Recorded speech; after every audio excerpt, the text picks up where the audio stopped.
Welcome back, Knights of Apollo, to Middle Earth. Rohan finds themselves surrounded by many enemies, and they put up a desperate last stand to defend their city. Actually, it looks like they're even sallying out here. Look at this. They're so eager. This must be a misclick. They're like, oh crap, get inside, get inside. So yeah, we've got a great matchup here. So we have two Rohirrim armies, and they're taking on 3 attackers. We've got Isengard, of course, the classic enemy of Rohan. Then over here we have the Dunlendings, which is not a super fleshed out faction. You can see they've got a lot of skin, like models from what was it, Thrones of Britannia. So hopefully they continue to progress on them. They do have some unique units, like this is a cool unit. It's called the Blood Avengers. They've got the almost as if like Isengard gave them some armor. That's just really cool. They look awesome. And then there's another Dunlending army on this side as well. So this massive evil force is on a warpath. And speaking of warpath, that reminds me of today's sponsor, Warpath.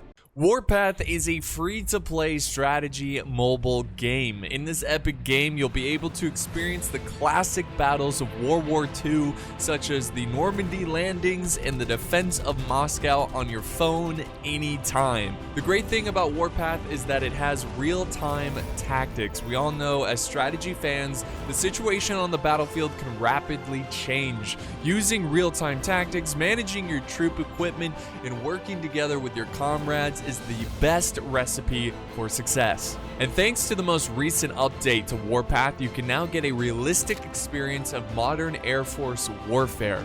There are 42 new fighter and bomber units for you to collect. You now have the opportunity to build and modify your Air Force to give you the edge when facing other players. It is so important to have great synergy between your army and your Air Force to achieve battlefield domination. And I'm so excited that Warpath added Air Force to the game because it'll give you more options during battle, like increasing your firepower and suppressing ground forces. And it will create a much more rich strategic experience. You will also find Jean-Claude Van Damme in Warpath with unimaginable munitions and generous rewards.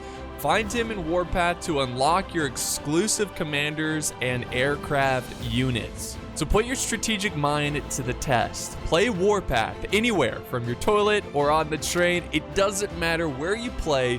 All that matters is dominating the battlefield.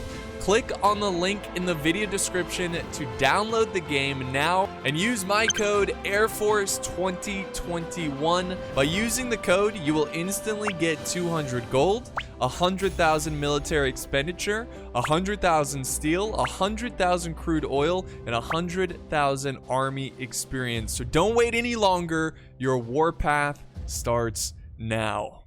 All right, so Isengard marches closer and closer. They've got their ram to the gate. They're going to start attacking it. We got many siege towers ready to scale the walls. There is a small Rohirrim force. Looks like they've got some axe thanes and another unit of axe thanes ready to hold the line here. And you can see here comes the infantry as they pour in, and the siege is officially underway as infantry start clashing. So yeah, really nice start to this battle. Really good use of the siege towers from the attackers. I also like how Rohan, obviously they're a horse nation, a horse people, kind of got, you know, they've got some horses here ready to support. I love how they're kind of sitting back here creating some distance so they can create a full speed impact charge. Let's see what they can do here. Now, it looks like they're gonna stop here. Unfortunately, it's tough. It's really tough to use these cav inside the city because it's, you know, it's a city. You know, but this one looks fairly open, especially around here. So I'm really curious to see how this cav is gonna play out. You know, I'm gonna see, you know, if they can get a bunch of kills, because it looks like that's all the cav they have except for their generals. So we'll see how that plays out. But I think this is going to be a really important part for the Rohirrim army. And there we go. They are charging in now. But unfortunately, well, they're getting some good kills. They're wrecking these Isengard Urukai. So yeah, they are in the fight. But hopefully they don't stick around too long. I hope they get a bunch of cycle charges in. and really help out the Rohirrim defenders. But as you can tell, this defense is crumbling fast as Rohan just does not have enough troops to hold against Isengard. And then we also have the Dunlendings attacking as well, you know, going against these Rohirrim soldiers. So yeah, they are full on attacking. They've kind of broken through over here without any kind of resistance. So I think Rohan just kind of gave it up, and it makes sense because they are heavily outnumbered. So you really got to figure out, okay, how much can I hold? You know, how much can I hold against the enemy? Is it worth holding very, you know, big chunks of land, or should I kind of fall back and hold these choke points? And I think that's what happened over here. Rohan has decided to kind of fall back. They've got 2 units here holding this flank. We'll see how they'll do. Are these the axe? These are sword thanes. Okay, look at these guys. Awesome. Awesome, Rohirrim. So yeah, we'll go back over here. Buildings are starting to catch on fire. How did this even catch on fire? Oh, it must have been artillery. I think, oh no! I think artillery's been hitting this cav. This cav is down to pretty much half strength. Oh, that is tragic. That is tragic. I'm really hoping to see a lot of cav action. So back over here, you can see the Uruk-hai. The Uruk-hai. They are starting to break through, and the cav is trying to contain them, preventing them from flanking around the Rohirrim defending infantry. Uruk-hai. So yeah, they're definitely doing a good job here. The attackers are overwhelming. They're really putting a lot of pressure on the defenders. You know, personally, there we go. There we go. I was going to say, I would not stay too long engaged against the enemy with the cav. I'd keep them moving. Keep, you know, if they want to fight a little bit, go for it. There we go. Do the cycle charge. Look at these giant spears. Very nice. They're cowards. That's awesome. I don't think you can call an Uruk-hai a coward. You know? I don't know. I mean, obviously, they do have fear. Here's some nice volleying here from the Uruk-hai archers. This is going to give them a great angle. Kind of blind firing into... Well, technically, realistically, it would be blind firing because, you know, you can't see anything from their angle. But, of course, it's a video game, and they do have... eyes on the enemy from this position, so they are racking up a lot of good kills against the cav. And this looks like this defense is crumbling really fast. That's the thing about this settlement. If you just look at it, it's so big. It is just sprawling long walls that give the attackers plenty of opportunity to attack. You know, if you compare it to like Rome 2, where you have you know, you have like the slum buildings in the way, and there's there's lots of walls, but there's a lot of areas where you can't attack on the wall, and it makes it more difficult for the attackers. Here, it's the opposite. It's just wide open walls. And look at these massive, big axes here. Oh my God. Imagine getting swung at with that. How terrifying that would be. Even if you block it with your shield, just like the pure force of this axe hitting your shield would be pretty terrifying. So yeah, this is a nice little matchup here. Epic fight. You got another little struggle over on this side as well. We've got the, what do we got here? Guards of the Golden Hall, which is an excellent spear unit. They should hold for a while. But these swordsmen look very good as well. And there is some reserve forces, some sword thanes waiting in reserve. Oh, they might be able, yeah, they can definitely get a rear flank here. And this is, you know, this is what I think the defenders need to do here. And this is very, since this map is, it's a custom map, I'm pretty sure. And it is unique. You know, it is unique to most of the maps compared to like Rome 2 and the Attila Vanilla. But in this map, I think they have to rely on kind of hit and run flanking maneuvers. It's very tough, but I think the defenders can do it. Since there's all this open space, trying to win small battles with, obviously, Rohan's outnumbered, right? But if they can catch the enemy outnumbered in small pockets, in small different areas of the battlefield, and quickly break them piece by piece, maybe they have a chance of winning this one. This is looking pretty good for Rohan. I don't know why Isengard let up here. They could have easily sent up more forces. They've got the White Hand Stormers which is a very good infantry. Oh my god, this guy's eyeballs. Look at that. That is terrifying. Oh my god. But yeah, why are they sitting back? The initial soldiers who charged in, the initial Uruk-hai, oh, was this destroyed? Or was this always here? I don't know. Anyways, the initial soldiers were doing a good job of setting up a path, you know, pushing forward. If they just sent up reinforcements, I think they would have controlled this area of the settlement already. All right, more fighting over here. Look at this, the Rohan with infantry and cav. They're actually starting to turn this around a little bit. They got to hold the gate, but a gate is easy to hold. We got archers now opening fire on these swordsmen in the back here in reserve. Again, what is up with all these reserve forces? Just go, overwhelm. That is the key to these attacks. Overwhelm the defenders, make them fall back. And in the chaos of them falling back, try to capitalize on that and, you know, catch units left behind.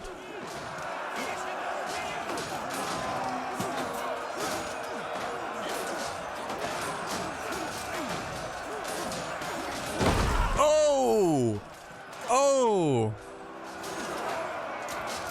Someone is flinging rocks, guys. Absolutely disgusting. That was awesome.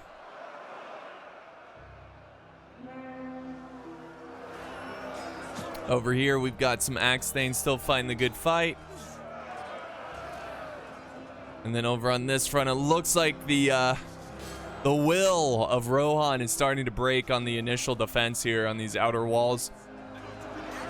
The guy fell over, he's getting back up. He's like, I'm not done yet. But they're on the verge of breaking here. God, I love the look of Isengard. You know, Isengard is such a sick looking faction. They did a great job with that armor, really giving them a unique look. You know, because I'm sure that was a fear or concern of, you know, designing. And I don't know how much, I really don't know how much the Isengard design is like Peter Jackson and his team, or how much like Tolkien, like, did he describe Isengard armor? I really don't know.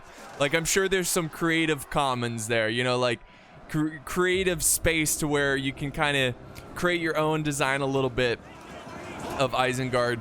So, but anyways, it's really cool to see Isengard because it's so obvious that they're not Mordor. You know, it's so obvious it's not Mordor. And now technically they're Uruk-hai, which is a little different from the Uruks and the Orcs and whatnot. But yeah, so I don't know what I'm going on about, but I'm just saying Isengard looks really cool. And I remember when I played Battle for Middle-earth 2 for the first time, and I remember this vividly to this day. By the way, there's a big cav charge right there at the gate that looked pretty cool, desperately holding back the hordes of enemies. But yeah, I remember still to this day, the first time I played Battle for Middle-earth 2 on my Xbox, the first faction I selected was Isengard. And seeing that Uruk-hai infantry run around was one of the coolest experiences. I was like, oh man, this is so awesome. They look so cool. Oh man, Isengard was a sick faction in Battle for Middle-earth 2. In fact, I played that before I played Third Age. And then when I saw Third Age, you know, I was like, oh my god, this is even cooler. But yeah, we got some Uruk-hai infantry still trying to battle their way through the Rohirrim infantry. You can see, if we zoom out here, we'll do a tactical view. You can see this is kind of their main defense here. They're still trying to hold a little bit here. They're holding a tad bit here, but this is their fallback plan. This is their final stand. They've got artillery up here. They've got some really good, excellent garrison of Hornburg. That's cool. He's got some men at arms. Well, these are okay. Guards of the Golden Hall. Those are Golden Hall. They are definitely really good. You got another one there. Got another one. Okay, so they definitely have an elite guard waiting to hold the final stand. So right now, with these troops that they got in the outer defense, they're just trying to kill as many as possible and chip away at the attackers before they get to the final stand of this defense. Let's go all the way over on this side. We haven't really witness the fight here. Definitely looks pretty good for Rohan, as they are still have healthy numbers. This choke point area, it's a very tight area compared relative to the other areas of the map. And still got some infantry over here fighting as well. But yeah, I don't know why the attackers were so passive here. They could have just stormed in all of these units. There's plenty. That's the scary thing about this settlement, of just how hard it is to defend. There's so much open area, so much opportunity to flank around with units and storm and and get around the defenders. And I'm surprised the attackers aren't really taking advantage of that. Well, now we got, ooh, very nice. Now we got the defenders. They moved up some archers. This is the garrison of Hornburg. Look at these guys. They look pretty elite. Just kind of opening fire at the big blob of Isengard troops. I like to see it. Ooh, yeah. Ooh, the feathers are red on these arrows as well. Look at that. That's cool. But they're definitely chipping away at this Uruk-hai infantry, trying to get as many kills as possible. We do have some victorious axe thanes. They are about to get charged upon. Over at the gate, they are still holding. This is a major key area to defend. They're holding back a lot of troops here, but I feel like this is about to fall. Because, well, these men are about to be flanked. Yeah, you can see they're pushing around the Uruk-hai infantry, going around, about to flank them.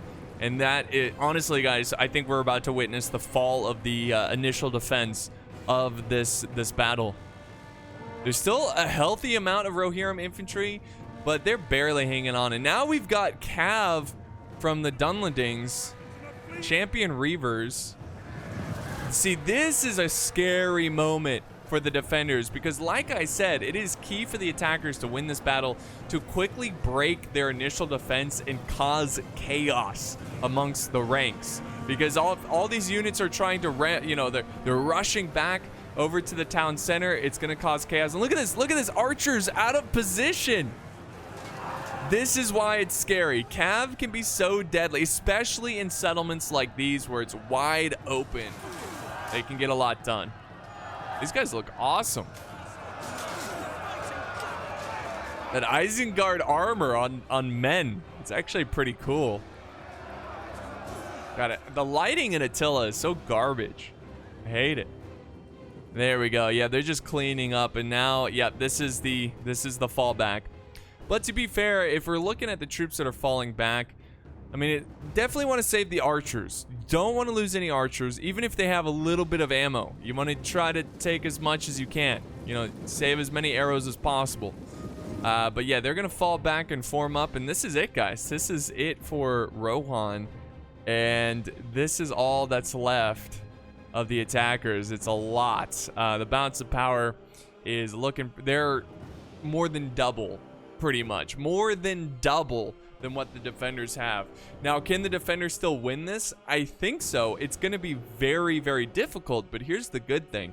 They've got multiple choke points. They got multiple choke points, multiple spears. They've got artillery, which can destroy armies single-handedly with the, fireballs, and it causes morale issues and whatnot. So I think Gondor could win this. Oh, look at this archer. He's like, bro, I'm so tired. Bro, I don't want to fight. He's like, you must fight for the glory of Rohan. Look at him. They're just like so defeated. He's like, what happened? Since these are the old guard, they haven't seen any of the action yet. Like, what's going on out there? He's like, oh, bro, it's bad. It's bad, bro. We're all gonna die. Oh man, these guys look awesome. Nice. Get some of the. Oh yeah, the Rohirrim architecture in the back. Basically Viking horse people, Saxon horse people. That looks so cool. That looks fresh. Yeah, the modeling in this mod is fantastic. It is fantastic. All right, so now the Cav is still running down, killing these archers. What I would do after killing the archers here, I would send the Cav around here and kill these troops. Now, I don't think he's gonna fall back these troops. But think about all the lives he could save by quickly killing these men, because they're gonna bring down a decent amount of these chosen soldiers of Dunlending or Dunlin. So yeah, that's the other thing you always want to capitalize with is, you know, if you can flank around and quickly kill the enemy, do it. Do it. Don't be like, oh, my guys are gonna win there. Even if your guys are gonna win, they could win with more numbers if you send support. You know, you always try to save as many lives as possible. I cannot stress enough that siege battles in Total War are battles of attrition, and any way you can save a life, do it. You know, do it. There's no reason not to. And let's see what he does. See if he does it here. Oh, he's already attacking the main defense. Holy crap, they're not even letting up. They are not even letting up. We got the Chosens trying to smash their axes through this defensive men-at-arms. Now, these are not the guards of the Golden Hall. He does have some sword thanes who fought in the initial battle. They're just kind of resting up. They're fresh. They're ready to go. So they will be a nice relief force, a reserve force. We got the archers in reserve here. They're just kind of waiting for a bigger target. We got some farmers posing. Very Roman looking farmers. Look at these guys. Just chilling. It's like that iconic farming, like the farmer painting of the guy and his wife. That's awesome. That's cool. So yeah, they're fighting the good fight over here. And they should hold against these guys, which they do. The attackers need to chill out here for a second. He did not see, he needs to send his cav down here. Send it over here, attack these guys. Well, okay, they broke, so it wouldn't matter anyways. There you go. Look at the walls are being destroyed. Oh, this guy lost his head. Brave Rohirrim, you will be remembered. All right, and now they're finishing up the troops over at the wall here. And so far, it has been a rough defense for Rohan. But, you know, my only question now is, where was Gondor? Where was Gondor? So yeah, we're gonna go ahead and just make a little edit here and pick it back up once the attackers begin their final assault.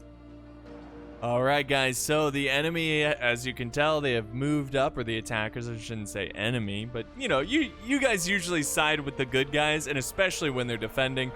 But yeah, they have moved up their forces and they are beginning the assault. There's Cav kind of holding this flank here. We got some spears holding off against the Uruk-hai infantry. The lighting is actually pretty good here. You can actually see what's going on.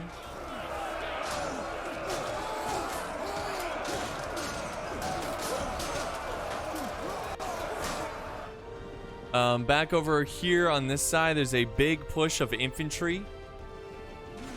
Got some blood avengers. They're just kind of waiting. We got oh, this is brutal. They have so many archers with a lot of ammo. I just know they're gonna rack up tons of kills. I just don't, and I'm not saying this is over. I'm not saying the battle's over by any means. I just don't see it happening. It's gonna be tough. They still have their catapult, and they're not using fire ammo because they don't want to burn their own city down. But this is just a cool map too. Like, I love the farmland here. I wish there was more Cav player. If Rohan maybe had another army, it would have been cool to see a big defense here in these farmlands. Definitely gonna make it more fertile, right? With all that bone marrow and bone meal, all that flesh and decaying bodies give great nutrition.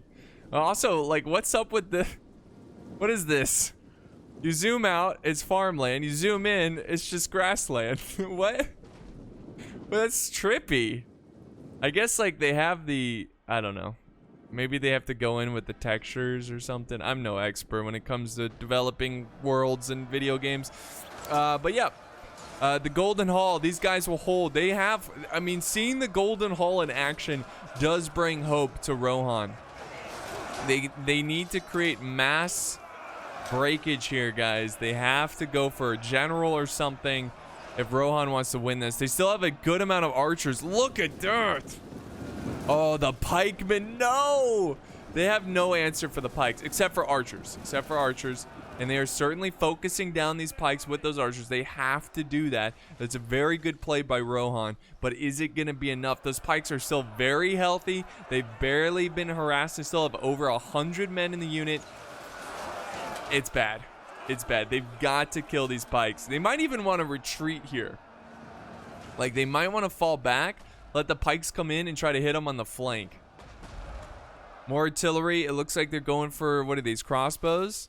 Yeah, they're going for the crossbows of Isengard, trying to soften them up with the artillery. Now we have a huge, massive force here that is maneuvering around, ready to attack the rear of this final stand. We do have a unit of guards of the Golden Hall ready to defend, but man, this town looks awesome. Very, very much has that old medieval, you know, Saxon, Anglo-Saxon style. It's very cool map.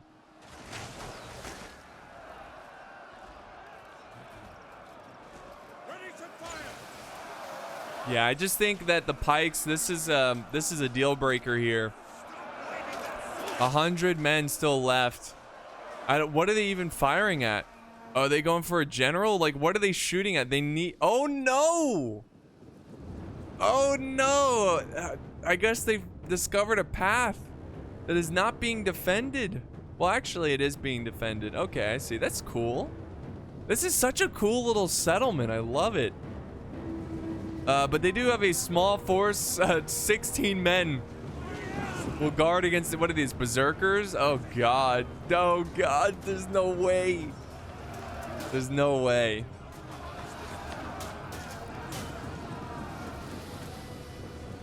Yeah, that's not looking good, guys. Over here, Rohan is charging in their archers to try to reinforce this line. But I don't know if it's going to be enough. By the way, guys, do you pronounce it Rohan or Rohan? I've heard both, and I think I've even pronounced it as both. But when I say Rohirrim, it makes me want to say Rohan? Rohirrim? Rohan? I don't know. I don't know. Maybe it's both correct. Maybe I'm wrong. Even when Tolkien, like, people pronounce it Tolkien, but I've heard it's pronounced Tolkien. Tolkien. So yeah, I always make sure I try to pronounce it correctly. All right, Blood Avengers charging in. You guys ever, you know what I haven't watched? I have not watched the movie about Tolkien. They made a movie about him. I think Disney made it or something. I don't, maybe not Disney. I don't remember. Maybe it was Warner Brothers or something. Oh, General is down fighting against these berserkers, but he fights valiantly. But yeah, I've heard it wasn't that great because, well, they never mention one of the key, like, elements about these stories is that Lord of the Rings is greatly inspired by Catholicism, because Tolkien was deeply religious, and there's many, like, biblical, you know, parallels, you know, that kind of thing. You know, obviously, whatever. What I was saying, though, is that they don't ever mention that in the movie, like, how his religion was so important to him. So I don't know if that's, you know, if anybody's seen the movie, let me know if it's any good. But yeah. He was also big into, like, Old English kind of, I mean, that's where a lot of his languages, you know, were inspired by, and he liked the folklore and the legends of the old English stories and whatnot. But yeah, this is definitely the end for Rohan as their defense is completely shattered. Troops are now getting charged from behind. The archer positions have been compromised. And now it is the end. The pikes, unfortunately, were not stopped. Still have 64 men left in the unit. And this is going to wrap up the defense of Rohan. And evil will be victorious here. I guess this is kind of like when Saruman was on his warpath. He just built his Uruk-hai army, and Rohan was not ready for it. I mean, what can you do? What can you do when he literally can like clone these soldiers? They don't really explain how he makes these urukai, right? I'm pretty sure in the lore nobody really knows the process or something, but he just does dark magic. And what can you do against an army that just randomly just magically spawned 10,000 urukai, you know? Anyways, close defeat. I wouldn't say this was close, but Total War thinks it is. So this was a great battle, really showing off this town. I love the look of this town. It's really cool, but it's really challenging. I think Rohan, they needed a third army to make this a little bit closer. Could they have won this 2 versus 3? Maybe, but they would definitely, I think they did a little poorly. I think, honestly, and usually I never say this, but if they gave up the walls a little sooner, I think that would have been better, because they just did not have the forces to hold. I think if he held up here like this, like kind of hold this hill, use the archers, use the artillery, I think that would have been a little bit better for the Rohirrim forces. But let's end the replay. It was still very entertaining and very cool to see the units in action. So yeah, I believe this was sent in by... So I forgot to mention that I got this replay off of the Rise of Mordor Discord. There's a link down to their Discord. Be sure to join it to get like updates on the mod and stuff.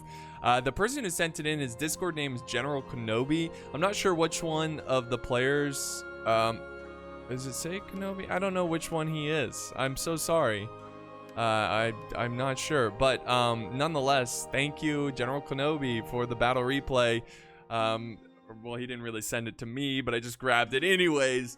Check out the Discord. It's cool. It's always fun to play Rise of Mordor. Thank you guys so much for watching. I hope you enjoyed this one, and I'll see you next time on the battlefield.